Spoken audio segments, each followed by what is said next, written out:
Selamat malam pemirsa, senang sekali kita kembali bertemu dalam sebuah program tayangan Kamu Bisa, karya mulia bisnis luar biasa. Malam hari ini bersama dengan saya, Rekson Nainggolan, akan memandu perbincangan dengan sebuah topik yang menarik malam hari ini, yang berjudul Sejahtera Beternak Ayam Broiler. Bersama dengan kita ada beberapa narasumber yang akan mendiskusikan topik ini. Di antaranya Bapak Yoris Tilaar. Selamat malam Pak Yoris, apa kabar? Pak Yoris Tilaar ini merupakan peternak ayam broiler dari Minahasa, dan kita nanti akan berbincang dengan beliau. Bersama dengan kita juga ada Bapak Insinyur John Lee Woran, Magister Pertanian yang merupakan dosen kewirausahaan dari Universitas Papua di Papua. Apa kabar Bapak John Lee? Bagaimana kabar di Papua sekarang? Baik-baik, ya baik-baik. Selamat malam. Ya. Selamat malam. Sehat-sehat saja. Ya. Terima kasih Pak John Lee telah bersama dengan kita malam hari ini. Selamat bertemu lagi dalam acara Kamu Bisa di malam ini. Ya, terima kasih. Bersama dengan kita juga ada seorang ibu, ya, seorang akademisi dan guru besar di bidang ilmu peternakan dari Universitas Andalas, yaitu Ibu Profesor Dr. Insinyur Salam Aritonang, MS. Selamat malam, Profesor Salam. Apa kabar? Selamat malam, Pak Riksan. Selamat malam juga pemirsa semua. Selamat ketemu kembali. Malam hari ini kita akan berbincang tentang peternakan ayam broiler, ya Bu ya. Dan kita akan melihat dan meninjau peternakan yang dilakukan oleh Bapak Yoris Tilaar di Minahasa. Bapak Yoris sudah bisa tersambung dengan kami, Pak Yoris? Baiklah, sementara menunggu koneksi dengan Bapak Yoris. Malam. Ya, terima kasih Pak Yoris. Terima kasih telah tersambung dengan studio kita di tempat ini. Kita akan melihat sebuah tayangan yang menceritakan peternakan ayam broiler dari Bapak Yoris di Minahasa.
Itu tadi tayangan tentang peternakan ayam broiler dari Pak Yoris di Minahasa. Pak Yoris, ini tepatnya di daerah mana, Pak Yoris? Ya, terima kasih Pak Rekson. Tepatnya di daerah saya, di daerah Sonder, Kabupaten Minahasa, Sulawesi Utara. Oke. Ya, demikian lokasinya. Itu Pak Yoris, itu Pak. Ada terakhir ini ada beternak berapa ekor ayam itu, Pak? Terakhir saya 5.000 ekor Pak, peternakan saya. 5.000 ekor ya. Itu berapa lama itu supaya bisa panen Pak Yoris? Biasanya itu kami itu dari standar dari pemerintah adalah 35 karena kebutuhan daripada pemotong. Biasanya 29 hari sudah mulai panen. Oh, oke. Demikian Pak Rekson. Pak Yoris, Itu tadi kita lihat ya, ayam itu kan apa namanya, ada yang kecil, kemudian ada yang mulai agak besar tadi. Itu boleh Pak Yoris ceritakan pola peternakan ayam yang Bapak lakukan? Iya, terima kasih. Pada tahap pertama untuk pemeliharaan ayam, kita sudah siapkan terlebih dahulu kebersihan daripada kandang, sanitasi kandang, dan alas daripada kandang itu terutama untuk karena ayam baru masuk 0 sampai 14 hari kita harus siapkan alas dari sekam padi. Baru masuk 0 sampai 14 hari kita harus siapkan alas dari. Ya Pak, silakan Pak dilanjut. Ya, setelah alas disiapkan, tentunya ruangan itu harus ditutup pakai terpal supaya udaranya, suhu panasnya terjaga, dan di dalamnya kita harus menambahkan pemanas supaya ayam itu panas 38 derajat Celcius.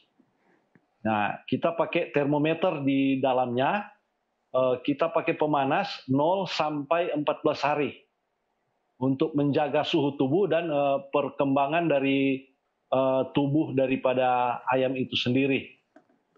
Setelah 14 hari, alas itu kita buang keluar, dia sudah berdiri di atas lantai bambu. Jadi dari itu sudah sampai panen. Kita pelihara. Jadi untuk makanannya, makanan sudah diatur dari perusahaan mitra. Ada kode-kodenya, yaitu pertama S10, kemudian S11, setelah itu tahap finisher S12. Pakan S10 ada tipe-tipe karena tingkat kebesaran daripada makanan itu sendiri, pelet itu ada 3 jenis. Jadi yang pertama yang paling halus untuk ayam kecil, DOC yang kecil, yaitu S10. Nah, kemudian setelah 14 hari ada S11, agak besar peletnya. Nah, tahap finisher agak besar peletnya. Nah, tapi ada perbedaan protein daripada S10, S11 dan S12. S10, S11 proteinnya lebih tinggi, sekitar 22 sampai 24%.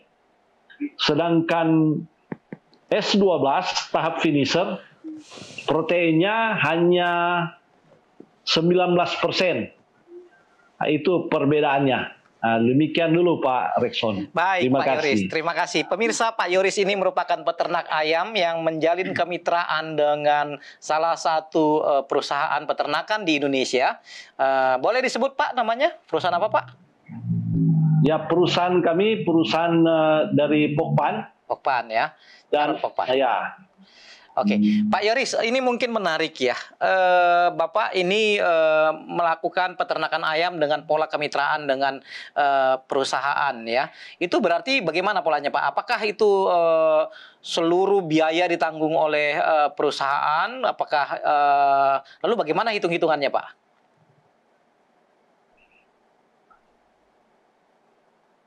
Terima kasih Pak Rekson. Ini kita sistem kemitraan. Kita sebagai peternak menyiapkan kandang, memelihara atau mengurus ayam untuk bibit OEOC sama pakan dan pemasaran itu diatur oleh perusahaan.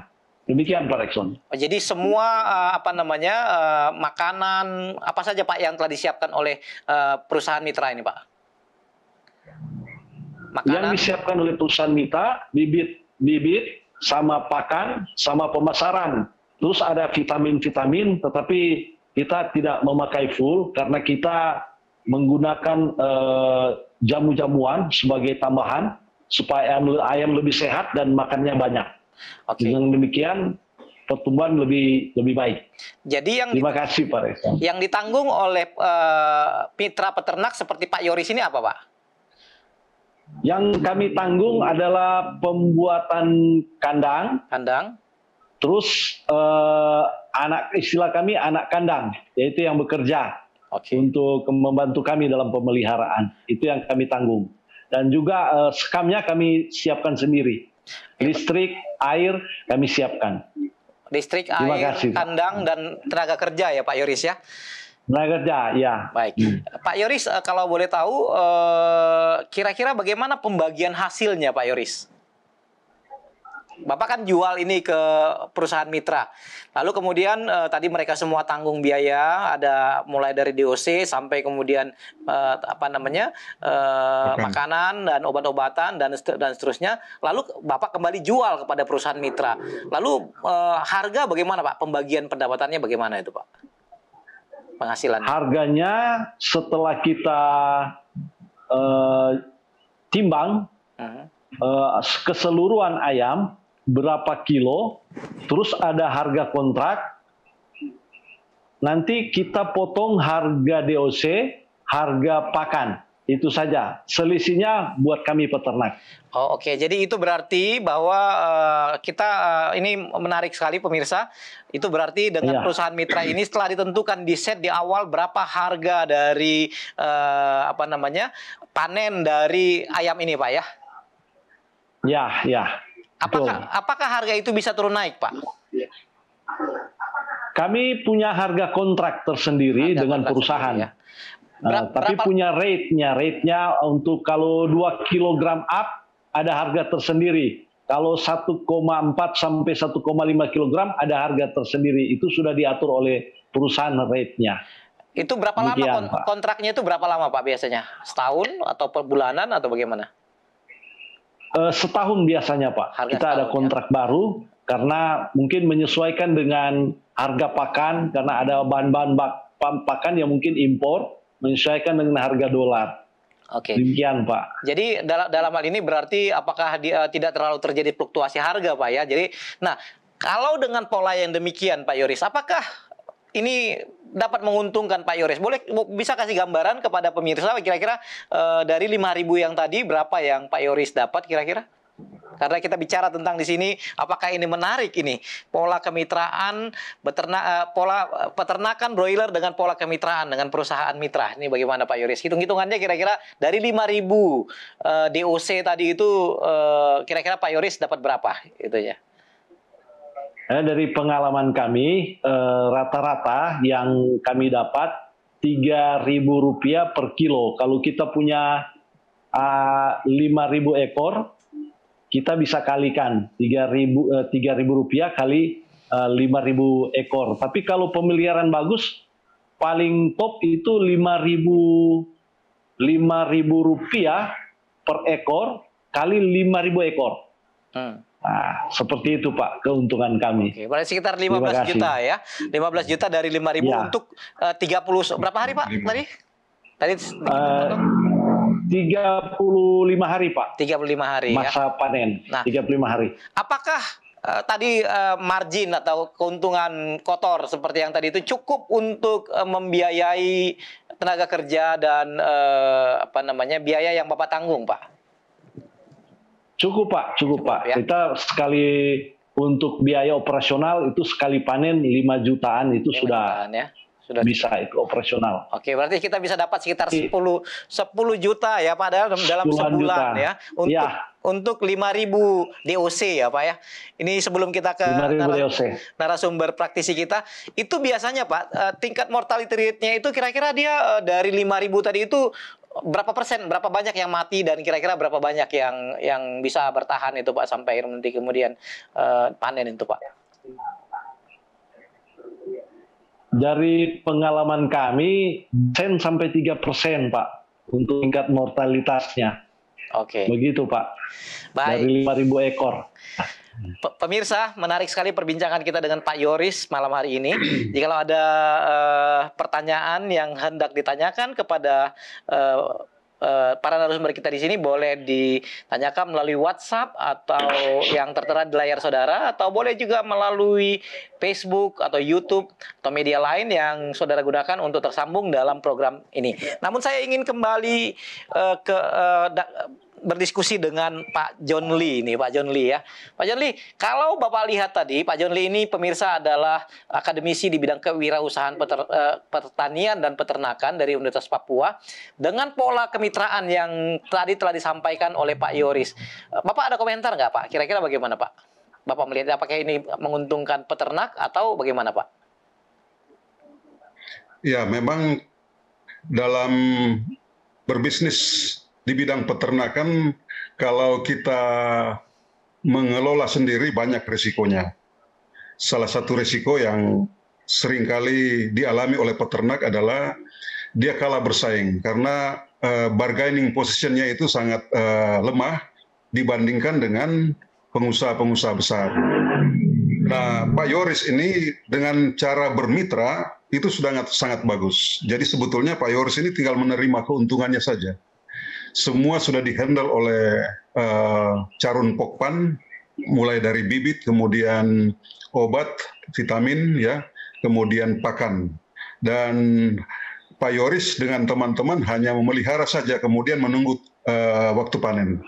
Itu sangat luar biasa, ya. Dan tidak semua orang bisa mendapat kesempatan seperti itu. Kemudian yang kedua, yang paling penting juga adalah berbisnis ayam potong ini waktunya sangat singkat, sehingga bisnis ini sangat prospektif. Dan produk daging ayam itu hampir semua konsumen itu tidak terhalang untuk mengkonsumsi. Sehingga bisnis ayam potong ini diminati oleh semua segmen pasar.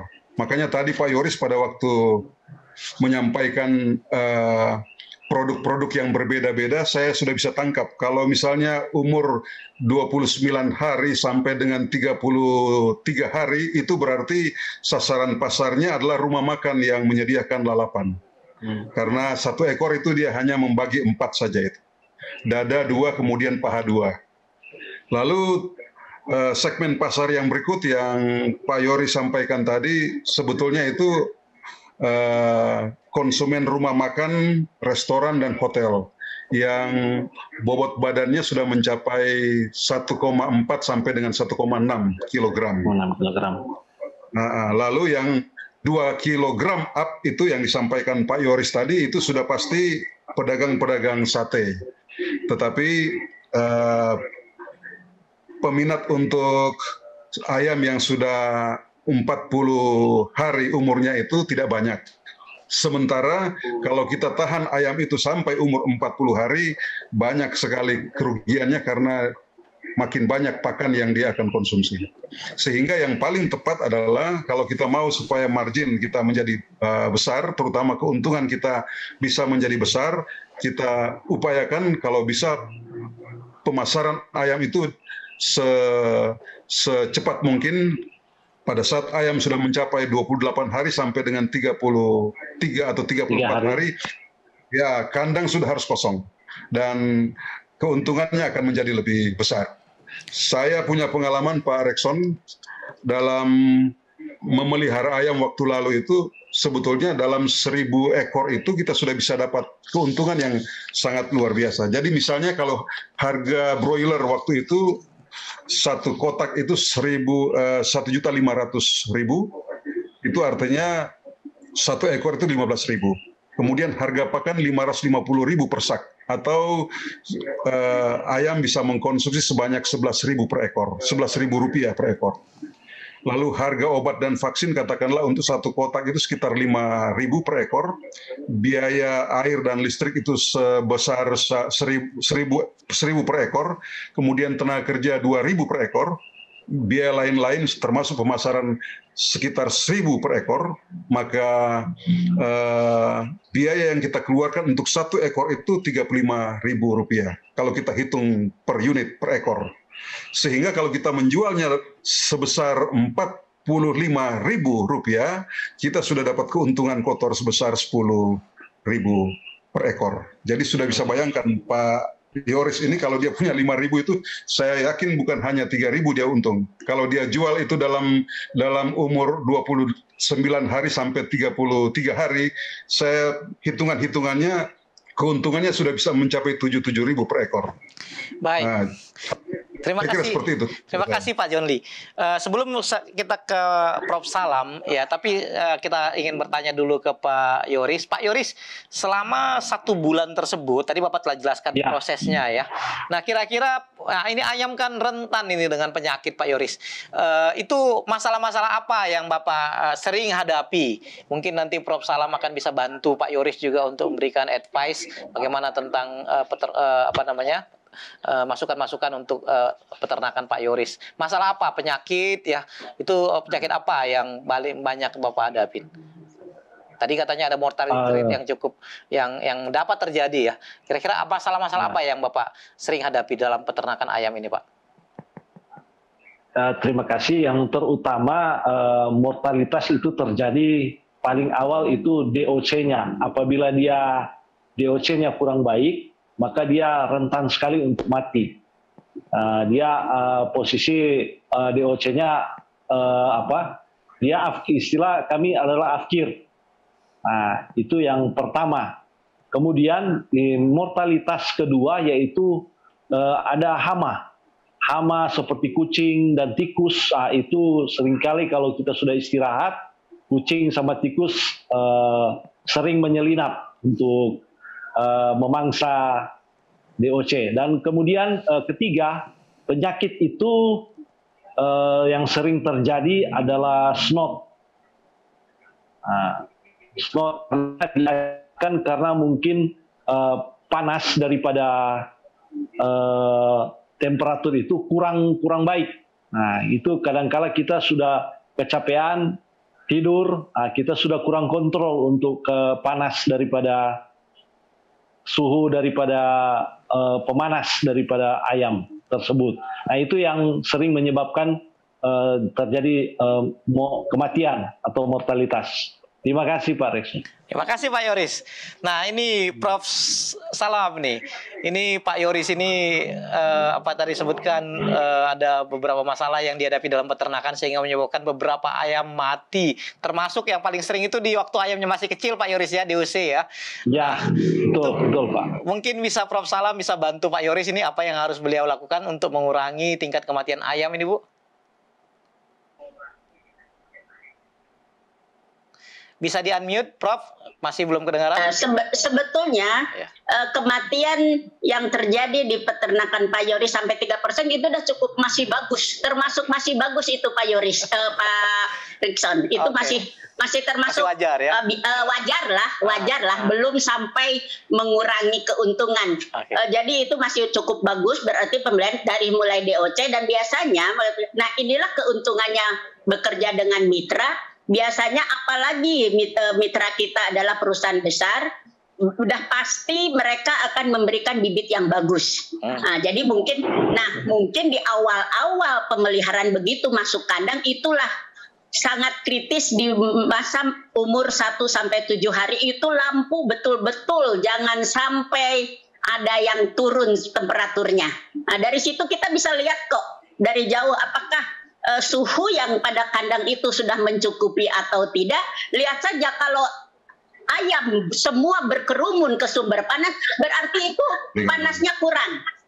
Tapi itu aja indikasinya. Tidak usah kita ukur-ukur temperatur. Lihat saja kalau anak ayam semua berkerumun di bawah sumber panas, di bawah lampu, berarti masih kurang panasnya. Nah, itu yang harus diperhatikan karena disitulah masa kritis karena di 3 sampai 5 hari itu sangat menentukan untuk pertumbuhan yang berikutnya. Apalagi ini termasuk singkat kan. Betul. Cuma 30 hari. Nah, jadi yang 7 hari ini itulah yang harus kita betul-betul perhatikan ya. Jadi dengan mitra ini memang banyak keuntungannya terlebih di dalam pemasaran ya. Yang sering menjadi masalah bagi peternak kalau tidak punya mitra yang seperti yang dikatakan tadi oleh Pak John Lee, kalau tidak punya bargain dengan pasar itu yang sering menunggal kerugian. Nah, tapi dengan mitra inilah ya, jadi bisa dijamin, apalagi dari awal sudah ada kontrak harga ayam sekian per kilo. Jadi pas di pasar sedang turun, Pak Yoris tidak akan rugi. karena di awal kontrak sudah ditetapkan harga sekian, kalau tiba-tiba di pasar turun itu tanggung perusahaan, itu Pak Yoris tidak dirugikan. Nah ini kebetulan kita Universitas Andalas ya, karena Pak Karun Pokpan ini bukan hanya dengan peternak rakyat ya, tapi dengan akademisi juga sekarang mereka sudah ikut bantu ya, kita bekerja sama Universitas Andalas, Universitas Diponegoro, Universitas Hasanuddin kalau nggak salah yang sudah dapat bermitra dengan Karun Pokpan. Jadi kita menyediakan tanah, lahan, pegawai, lalu kandang ya. Jadi kita siapkan itu semua. Mereka mendrop kita 20.000.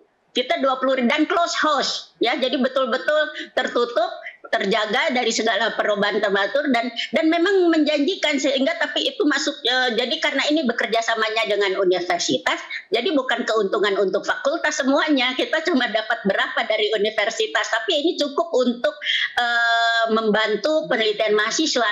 Nah, jadi ternyata mereka juga menawarkan kepada beberapa, kebetulan salah satu manajer dari Karun Pokpan itu alumni, menawarkan pada para alumni kalau bisa menyediakan tanah dan tempat, kami bersedia membantu berapa kemampuannya. Jadi Karun Pokpan ini perusahaan yang sudah cukup baik, dan di sini memang bisa membantu para peternak untuk beternak, ya sudah tentu bukan pemula, sehingga mereka tidak akan begitu kontrak habis akan diperpanjang. Jadi di dalam pengalaman Pak Yoris melihat hanya snot itu itu paling hanya di saat perubahan musim itu sebentar, tapi ternyata jarang yang sampai habis-habisan seperti kasus pada flu burung. Jadi beternak broiler ini resikonya dibilang cukup nggak terlalu besar lah, tapi keuntungannya bolehlah dalam waktu singkat, keuntungannya terbuktilah Pak Yoris, hitung-hitungannya udah jelas tadi itu Pak Rekson. Baik, terima kasih Prof. Ini ya saya juga dulu waktu anak-anak ya, waktu di kampung juga kita beternak ayam, walaupun bukan ayam broiler. Yang menjadi masalah itu adalah kalau seandainya sudah ada flu ayam gitu ya, ada kita bilang kalau di kampung itu peok katanya itu Bu, dan semua itu mati semua. Nah kira-kira ya memang tentu Pak Yoris ini adalah peternak yang memelihara ayam banyak, tentu ada juga obat-obat di sana. Nah sekarang saya ingin bertanya ke Pak Yoris, pernah nggak Pak ada suatu saat tertentu di mana kemudian Bapak gagal karena ada penyakit flu atau flu burung atau apa gitu, sehingga akhirnya Bapak gagal panen selama ini Pak? Pernah nggak Pak? Selama 7 tahun saya pelihara ayam, baru 2 kali saya kena, tetapi tidak bilang saya bangkrut atau tidak bisa bangkit lagi. Masih tetap ada keuntungan walaupun sedikit. Tapi bukan keuntungan Pak, tapi saya masih bisa dapat uang operasional untuk pemeliharaan selanjutnya. Itu karena wabah menyeluruh, seluruh peternakan kami kena kolera dan banyak yang mati. Tetapi saya masih dapat keuntungan untuk biaya operasional untuk selanjutnya. Begitu Pak Rif. Baik, karena sebagian juga ditanggung oleh. Gimana ini Prof Salam nih? Ini saya juga ada punya teman yang juga sekarang beternak walaupun dalam skala kecil dan memang bukan bermitra ya.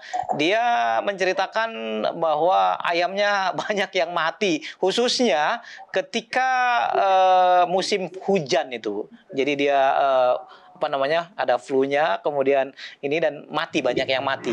Bahkan di posting di Facebook-nya, ayamnya ini mati, wah sudah mati, mungkin dinamai si ayamnya ini.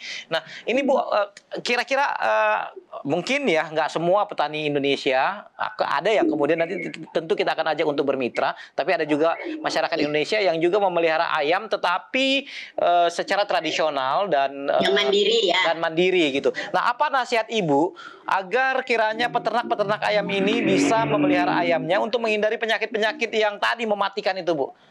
Kira-kira penyakitnya itu apa? Memang jadi kita harus siap-siap di saat musim pancaroba ya, peralihan dari musim kemarau ke musim hujan dan sebaliknya. Disitulah biasanya perubahan udara dan disitu kan angin dan sebagainya. Mungkin itu yang kita harus siap-siap, itu memang kandang hendaknya aerasi udaranya dijaga, lalu lebih baik di saat musim hujan ada penutup seperti tirai sehingga udara dingin di luar tidak terlalu berpengaruh. Tapi memang begitu kalau sekelompok unggas ayam kena, itu biasanya memang terus merembet kalau nggak cepat ketahuan.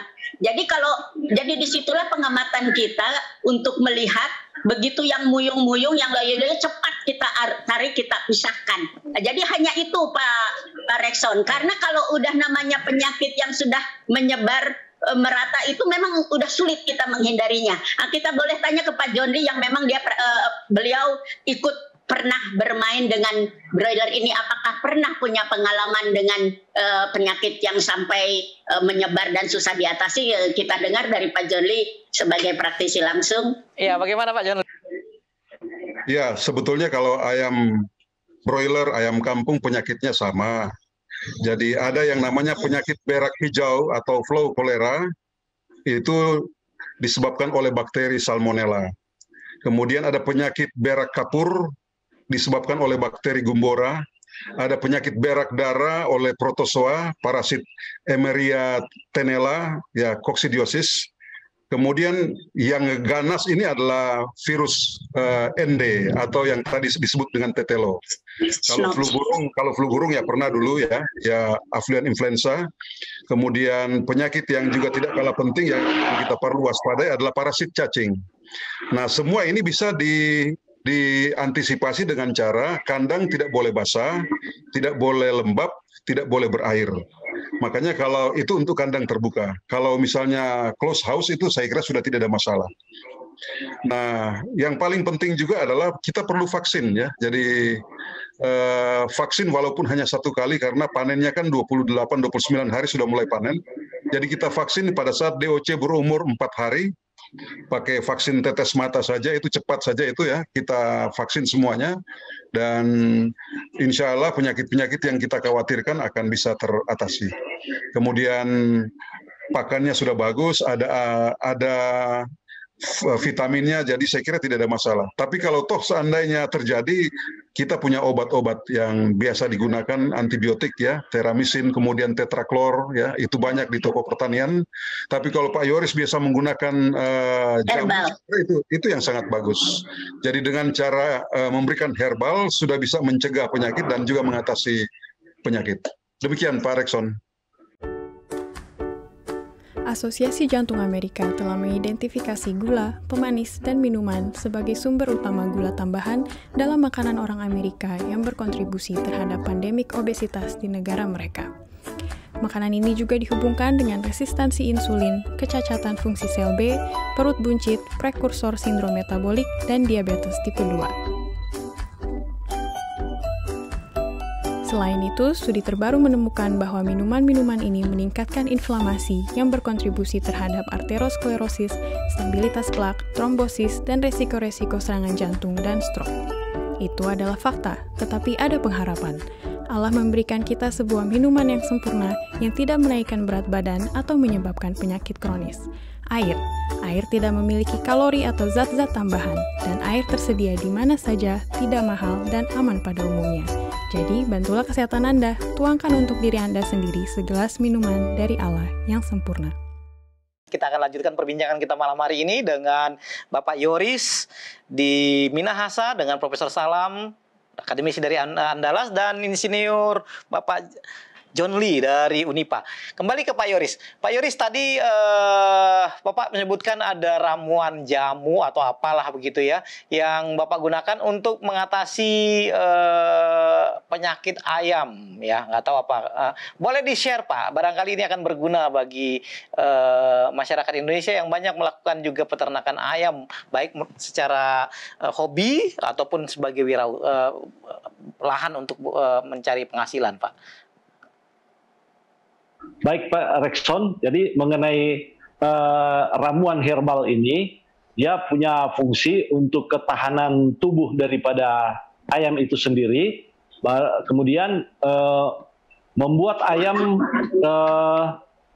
dia makannya itu akan lebih banyak sehingga meningkatkan bobot berat ayam. Jadi itu dua fungsi, yaitu menangkal penyakit, membuat daya tahan tubuh kuat, dan juga merangsang ayam supaya makannya itu sangat berguna. Terus dia bukan bahan kimia, jadi baik untuk kesehatan ayam, juga bagi setiap orang yang mengkonsumsi ayam.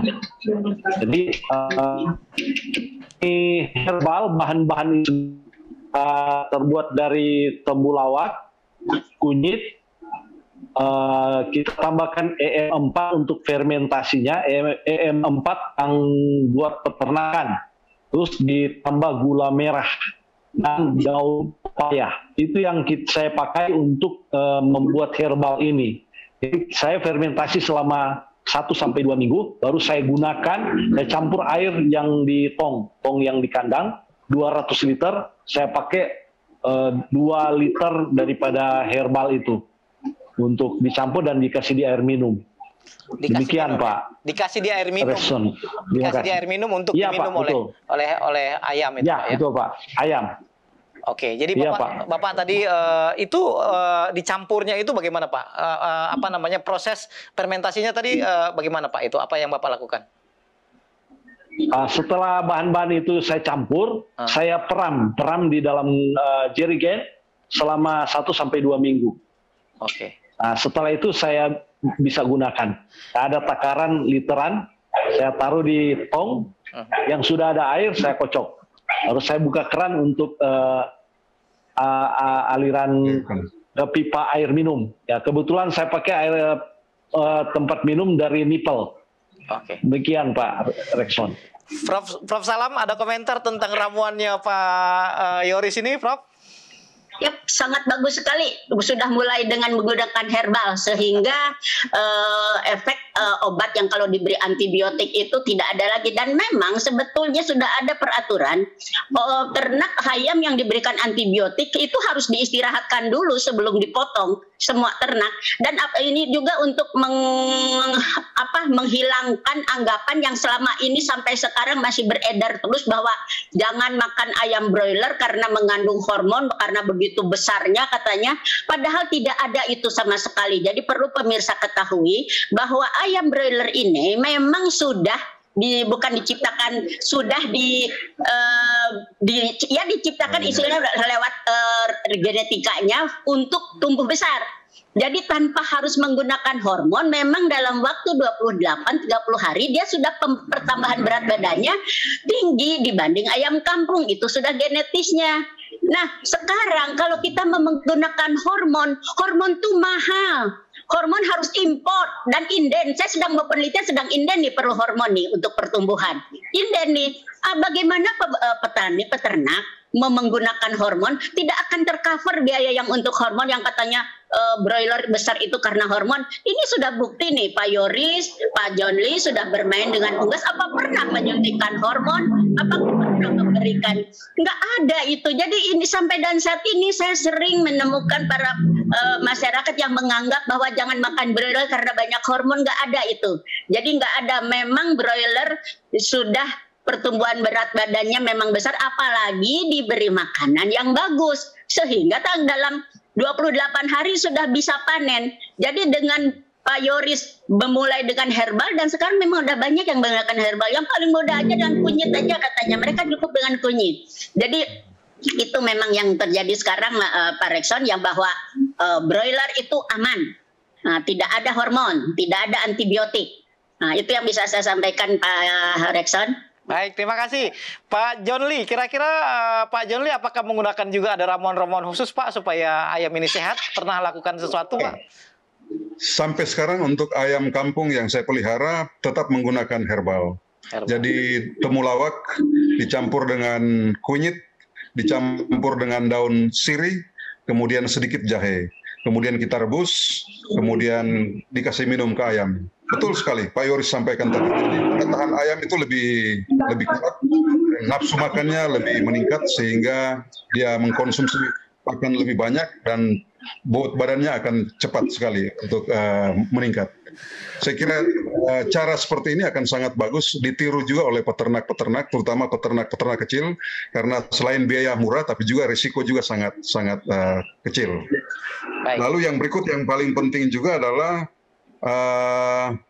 tadi Pak Yoris dalam video yang disampaikan, bentuk kandangnya sangat bagus, jadi bentuk kandang panggung jauh lebih bagus dibandingkan dengan kandang sistem liter. Ya. Karena kalau liter itu dia bercampur dengan urin, dengan feses, dan mudah sekali bakteri berkembang dan mengakibatkan ayam cepat mengalami sakit. Sementara kalau di kandang panggung, ayam itu hanya berdiri sebentar makan, kemudian dia duduk. Berdiri sebentar, kemudian duduk. Kotoran langsung jatuh, kemudian bobot badannya meningkat dengan sangat cepat kalau menggunakan sistem panggung. Memang sedikit biaya besar ya kalau kita menggunakan kandang sistem panggung, karena kita harus menyediakan banyak kayu untuk lat, tetapi jangka panjangnya itu akan memberikan efisiensi yang sangat tinggi dalam berproduksi, dan impact-nya itu peternak akan menikmati keuntungan yang lebih besar. Saya kira demikian, Pak Erikson. Baik, terima kasih Pak John Lee. Saya punya Pak John Lee ini pernah ke gereja kami, dan di gereja kami pernah suatu masa memang mereka melakukan peternakan ayam secara masif, bahkan sampai puluhan ribu ya Pak ya. Tapi kemudian mereka terbentur oleh karena masalah harga ya. Mereka bagus untuk menghasilkan broiler yang bagus, tetapi kemudian dalam beberapa waktu mereka beruntung ya, karena pada hari raya atau tahun baru Cina Imlek itu harga bagus, dan mereka dapat untung besar di sana. Tapi pada hari-hari yang biasa mereka bahkan rugi di sana ya, sehingga pola kemitraan ini merupakan sebuah jawaban untuk kestabilan harga. Pertanyaan saya Pak Yoris adalah, apa syarat untuk menjadi anggota mitra dari dalam peternakan ini, Pak Yoris? Ya, baik Pak Rekson. Untuk menjadi anggota mitra dari Karun Pokpan, pertama kita harus menyiapkan lahan yang sesuai dengan arah timur ke barat. Nah, itu syarat paling utama. Kemudian setelah kita menyiapkan lahan itu, kita harus melapor ke kantor, meminta technical service untuk berkunjung. Apakah bisa? Kalau mereka sudah melihat itu bisa untuk dibangun, kita akan segera membangun. Tentunya ada kontrak kerja dengan Karun Pokpan, ada perjanjian mitraan, dan ada syarat-syaratnya. Mungkin ada jaminan per ekor daripada ayam tersebut, tapi tidak memberatkan. Biasanya kita siapkan 30% untuk jaminan daripada ayam sebagai anggota mitra. Demikian. Terima kasih Pak Rekson. Baik, terima kasih Pak Yoris. Selain Karun Pokpan ya, kalau kita sebut, apakah ada perusahaan-perusahaan lain juga Pak yang membuka peluang yang sama kepada petani-petani kita, pola kemitraan ini Pak? Iya Pak, baik Pak. Jadi di Sulawesi Utara ini ada 2 perusahaan besar, yaitu dari Japfa, Konfit, dan dari Pokpan. Ada juga perusahaan-perusahahan kecil yang hanya membeli DOC dari 2 perusahaan ini. Ada sekitar 6 perusahaan yang sama yang membangun sistem kemitraan, tetapi kita melihat perusahaan yang paling solid untuk kita gabung, yaitu dari Karun Pokpan dan dari Konfit. Demikian Pak. Baik, terima kasih. Saya ingin ke Prof. Salam nih, Prof. Ini tadi kan pola kemitraan ini cukup baik ya, dan untuk stabilitas harga gitu ya. Nah, kemudian petani di sini dia dapat margin dan resiko makanan, penyediaan lahan dan lain-lain. Prof, kalau melihat pola kemitraan ini, tadi disebutkan oleh Pak Yoris bahwa apa yang dilakukan tadi itu menguntungkan mereka. Kalau melihat hal ini, apakah seandainya pola kemitraan ini semakin banyak, kira-kira Bu Prof Salam kira-kira bagaimana melihatnya? ke petani kita di Indonesia ini, Pak, Bu? Apakah itu akan sangat menolong atau memang ada pola lain yang bisa kita lakukan selain pola kemitraan seperti yang telah disampaikan oleh Pak Yoris tadi? Kalau sampai saat ini kan seperti kalau di pertanian tuh plasma nutfah ya. Kalau di peternakan memang inilah baru inilah dengan mitra ini untuk menolong peternak kecil ya, walaupun masih dalam jumlah yang belum besar ya, ini sangat menolong. Mitra itu sebetulnya ini simbiosa mutualistis. Bukan hanya peternak yang diuntungkan, perusahaan juga diuntungkan. Dia tidak memikirkan listrik, tidak memikirkan tenaga kerja, tidak memikirkan keamanan. Mereka udah ditanggung oleh peternak. Sementara dia terus ya makanannya, bibitnya, lalu nanti dia tinggal ambil hasilnya. Jadi di sini keuntungan dia adalah terpasarkan bibit, karena ini hulu ke hilir, ini bibit dari dia juga, dia breeding juga perusahaan tersebut. Jadi udah jelas dia punya akan tersalurkan sekian ribu ekor untuk mitranya. Lalu pakannya udah jelas, itu udah pasti. Lalu tinggal ngambil nanti hasilnya. Jadi ini saling menguntungkan. Jadi bukan semata-mata perusahaan membantu begitu saja, enggak. Ini perusahaan pun diuntungkan. Jadi ini simbiosa mutualistis, dan memang banyak keuntungan juga ya, lebih menguntungkan lagi, untuk lebih banyak manfaatnya memang untuk peternak ya, sehingga ya pola mitra ini cukup bagus Pak Rikson. Untuk sampai sementara ini mungkin belum ada yang bentuk yang lain dari yang kemitraan ini, terlepas siapa mitranya. Itu Pak Rikson. Baik, pemirsa, kalau seandainya ada pertanyaan yang ditanyakan, boleh disampaikan ya. Kami akan tanyakan kepada para narasumber kita yang ada di studio ini. Sudah masuk beberapa pertanyaan di sini. Di antaranya dari Bapak Anton Toding Datu. Izin bertanya, bagaimana caranya memilih ayam yang bagus untuk diternak? Nah, ini kalau seandainya, gimana caranya itu Pak Yoris nih, secara praktek dulu nanti sebelum kita tanya ke narasumber akademisi kita. Bapak kalau milihnya itu apakah langsung di drop atau Bapak yang milih? Dan gimana cara cari tahunya itu, Pak? Dan kalau boleh nanya itu bisa ya. Di-unmute. Pak Yoris di-unmute. Ya, udah. Ya, oke. Halo? Ya, silakan. Yep. Ya. Jadi sistem kemitraan biasanya sudah langsung di-drop oleh perusahaan bibitnya. Tentunya sudah mulai sortasi dari penetasan. Tetapi sering juga terikut yang agak kecil. Biasa kita timbang kalau ukuran 38 gram sampai 38 gram up itu biasanya ayam sudah baik. Tapi kalau 35 gram ke bawah itu kurang baik. Demikian itu pertama untuk kita milih.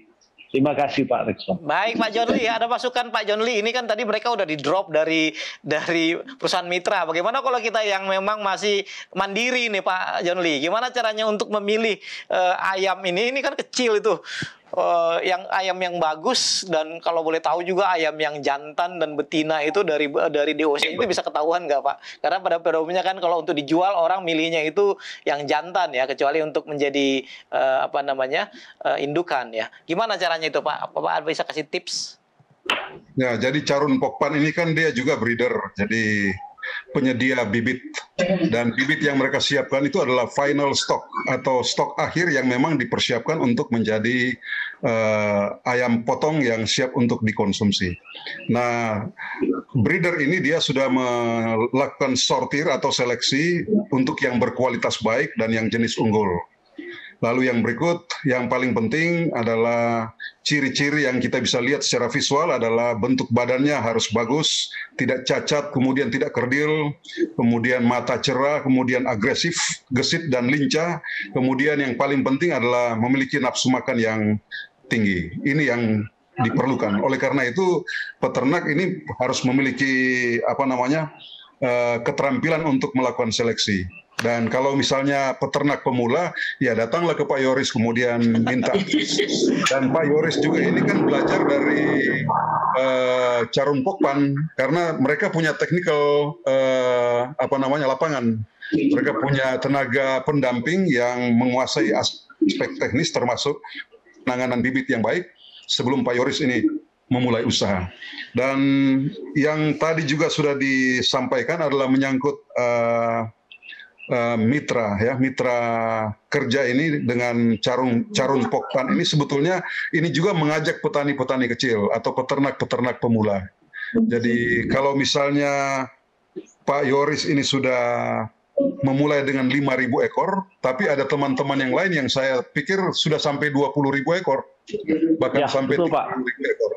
Jadi jadilah Bapak angkat, kemudian menolong yang lemah ini, terutama peternak-peternak. Supaya terjadi subsidi silang, jadi perusahaan memberikan manfaat, tapi juga peternak bisa memberikan manfaat. Karena memang sampai hari ini bisnis ayam potong masih tetap prospektif dan sangat diminati oleh semua konsumen tanpa syarat, artinya tidak ada kendala untuk mengkonsumsi. Lalu yang berikut, proses produksinya sangat cepat, dan bila dibandingkan dengan memproduksi ikan, saya kira jauh sekali ya. Kita harus pergi menangkap ikan, harus memelihara di kolam, dan bobot badannya juga tidak akan begitu cepat. Tapi kalau ayam ini hanya dengan 30 hari sudah bisa dipanen, dan kalau kita bagi-bagi satu ekor itu bisa mendapat 12 potong gitu ya. Kalau satu ekor ikan kan tidak sebanyak itu. Jadi memang luar biasa, sangat prospektif. Oleh karena itu lewat acara Kamu Bisa pada malam hari ini, saya juga mengajak para pemirsa, mari berbisnis ayam potong yang sangat mudah dan prospektif. Pasti kamu bisa. Saya kira demikian. Amin. Amin. Terima kasih. Di bagian akhir ini Pak Yoris, kita masih ada waktu beberapa menit ke depan. Saya ingin tanya Pak Yoris ini kenapa hanya 5.000 Pak Yoris? Kenapa nggak perbesar? Apakah ada kuota memang yang diberikan oleh perusahaan mitra kepada Pak Yoris? Jadi saya hanya 5.000 karena kandang yang tersedia hanya untuk 5.000. Tapi saya mempunyai visi ke depan, saya akan berbanyak. Jadi kandang saya panggung. Technical service kemarin sudah menginstruksikan perlahan-lahan kita akan membuat semi close house. Jadi 5.000 ekor bisa menjadi 12.000 ekor. Wow. Ya, jadi semi close house. Tapi kalau misalnya dana sudah cukup, kita bikin full close house. Nah, jadi demikian bisa jadi banyak. Jadi panggung itu bisa dari lantai bawah, lantai atas bisa digunakan. Dengan demikian kita tidak menambah kandang lagi, kita menggunakan kolongnya. Jadi karena sudah sistem close house, kita pakai kipas angin exhaust. Nah, jadi bisa ada penambahan kuantitas daripada jumlah ayam yang saya pelihara. Demikian Pak Rekson. Ya, kenapa harus 12.000 Pak? Kenapa nggak 25.000 ya? Bisa Pak, kalau bisa, ada ya? modal untuk buat kandang, saya banyak 50.000 bisa Pak. Oke. Lahan dan modal untuk buat kandang. Baik. Bisa Pak. Baik, terima kasih. Ya demikian Pak Rekson. Pak Yoris, terima kasih banyak atas kebersamaan kita malam hari ini. Kita berdoa agar Pak Ya, Yoris ini terima kasih. usahanya semakin maju dan peternakan ayamnya akan sehat-sehat, dan kita berharap bahwa bukan hanya 5.000 ke depan. Dalam waktu ke depan ini Pak Yoris akan menjadi pengusaha peternak ayam Ya. yang dapat diperuntukkan di Indonesia ini. Terima kasih Pak Yoris, selamat malam. Kita berdoa Terima kasih Pak, agar selamat malam Pak. usaha Bapak maju. Demikian juga kepada Pak John Lee ya. Terima kasih telah bersama dengan kami malam Sama-sama, hari ini. selamat malam. Pak John Lee, salam dari kami ke Papua, dan ibu kita yang cantik, Profesor Aritonang ya. Sama-sama. Terima kasih telah bersama dengan kita. Terima Pemirsa, kasih ya, terima kasih sama-sama. demikian perbincangan kita tentang beternak ayam broiler dengan menggunakan pola kemitraan dengan perusahaan mitra. Pak Yoris dari Minahasa bermitra dengan Carun Pokpan, dan menurut beliau menikmati kesempatan yang baik untuk mendapat penghasilan setiap bulan, setiap 35 hari. Bapak ini bisa dapat sekitar 10 juta bersih dari 5.000 DOC yang diternakan. Kita berharap bahwa acara malam hari ini akan menjadi sebuah inspirasi bagi masyarakat Indonesia yang memberikan motivasi bagaimana bidang pertanian dan peternakan juga dapat menjadi sebuah ladang penghasilan yang cukup baik bagi masyarakat Indonesia. Atas nama kru Hope Channel dan ASI Indonesia, kami ucapkan selamat malam. Sampai bertemu pada Selasa depan pada waktu yang sama. Sekali lagi kami mengatakan, kamu bisa, karya mulia, bisnis luar biasa. Sampai ketemu.